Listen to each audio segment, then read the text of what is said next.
ಸ್ನೇಹಿತರೆ, ಸಾಮಾನ್ಯವಾಗಿ ರೈತರಿಗೆ ಆದಾಯ ತಂದು ಕೊಡುವಂತ ಕೃಷಿಯಲ್ಲಿ ಕ್ಯಾಪ್ಸಿಕಂ ಬೆಳೆ ಕೂಡ ಒಂದು. ಕೇವಲ 1 ಎಕರೆ ಪ್ರದೇಶದಲ್ಲಿ ಕೃಷಿ ಮಾಡಿದ್ರೆ ಸಾಕು, ವರ್ಷಕ್ಕೆ ರೈತರು ಕನಿಷ್ಠ ಅಂತಂದ್ರು 17 ಲಕ್ಷ ರೂಪಾಯಿ ಆದಾಯವನ್ನ ಪಡಿಬಹುದು.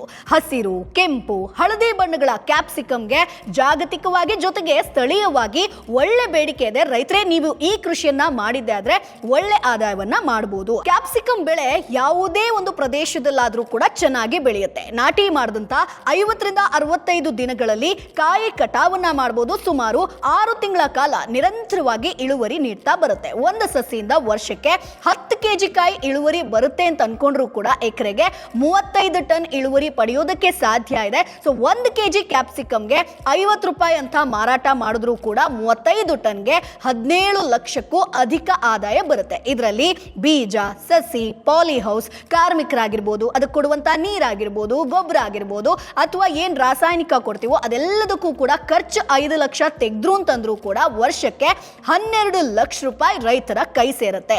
ಅಷ್ಟೇ ಅಲ್ಲ, ಗುಣಮಟ್ಟದ ಕಾಯಿಗಳಿಗೆ ಹೆಚ್ಚು ಬೇಡಿಕೆ ಇರೋದ್ರಿಂದ ಕ್ಯಾಪ್ಸಿಕಂ ಕೃಷಿ ಪಾಲಿಹೌಸ್ ನಲ್ಲಿ ಮಾಡೋದ್ರಿಂದ ಇಳುವರಿ ಕೂಡ ಹೆಚ್ಚುತ್ತೆ. ಈ ಕೃಷಿಗೆ ಗ್ರಾಮೀಣ ಬ್ಯಾಂಕ್ಗಳಿಂದ ಸಾಲ ಸೌಲಭ್ಯ ಕೂಡ ಸಿಗುತ್ತೆ, ಜೊತೆಗೆ ಸಂಬಂಧಿತ ಇಲಾಖೆಯಿಂದ ಸಹಾಯಧನ ಕೂಡ ಸಿಗುತ್ತೆ. ಸೊ ಹಾಗಾಗಿ ಕ್ಯಾಪ್ಸಿಕಂ ಕೃಷಿಯನ್ನ ಮಾಡಿದ್ದೆ ಆದ್ರೆ ಹೆಚ್ಚಿನ ಆದಾಯವನ್ನ ನೀವು ನಿರೀಕ್ಷೆ ಮಾಡಬಹುದು.